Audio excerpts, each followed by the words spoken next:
अतिक्रमण कारवाई दिव्यांग महिलेवर अन्याय व्हायरल व्हिडिओनंतर बच्चू कडूंची अर्चना पारखे यांच्या भेटीला धाव।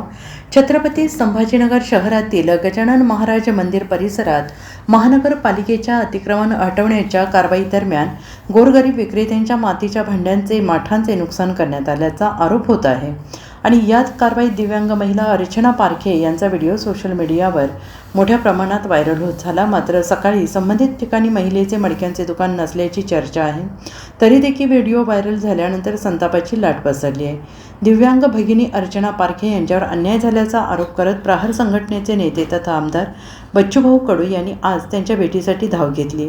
त्यांनी संबंधित घटनेची माहिती घेत प्रशासनाच्या भूमिकेवर प्रश्नचिन्ह उपस्थित केले, तसेच दिव्यांग आणि गोरगरिबांवर होणारा अन्याय थांबवण्याची मागणी केली।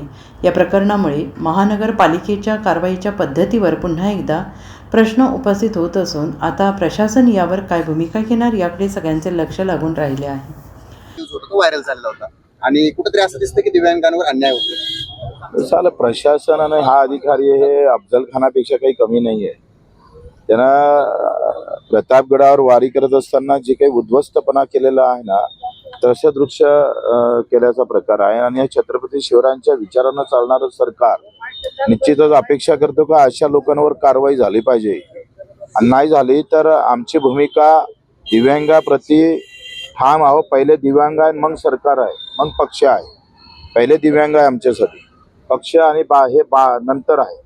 पक्षच या सरकार दिव्यांगासाठी शेतकऱ्यासाठी उभं राहिलं पाहिजे, ह्या भूमिका ठाम आहे। त्या अधिकाऱ्याचा निषेध करतो आणि वेळ आली त्यांनी 24, 25, 26चा कोणताही दिव्यांग निधी वाटप केला नाही।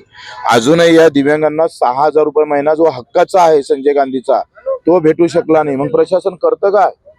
अशा सगळ्या व्यवस्थेच्या विरोधात लढण्यासाठीच आम्ही ह्या सगळ्या गोष्टी करतोय आणि हे जर सुधारणा केली नाही, इथल्या संभाजीनगरच्या महानगरपालिकेनं यांचं निधी वाटप करावं तातडीनं।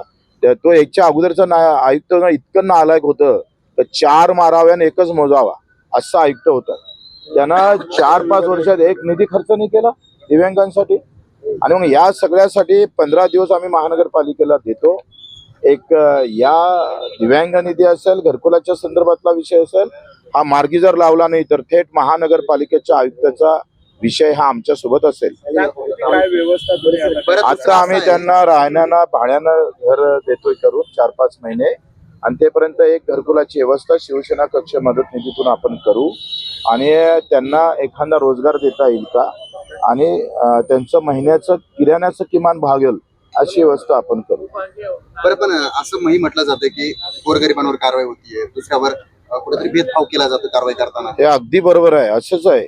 जे सुधारणा करणं गरजेचं आहे। सरकार कुठलंही असो, कोणाचंही असो, हा विषय नंतरचा आहे, पण ते कसं वागतं लोकांसोबत ते पण पाहणं महत्वाचं आहे ना। मग इथल्या श्रीमंताचं अतिक्रमण पाडताना तुमची काय हात काय बांगड्या घातल्या होत्या का? जेवढे हात तुम्ही गरिबांसाठी उचलले तेवढे श्रीमंतासाठी उचलताना मर्दांगी दाखवा ना। असं तर आम्ही हे जर प्रशासन करत नसेल तर त्याच्यावर आम्ही मर्दांगी दाखवू। अधिवेशनामध्ये हे मुद्दे जे आहेत हे सगळे घेणार, सोडणार नाही, त्याच्यासाठीच तर चाललो ना तिकडे।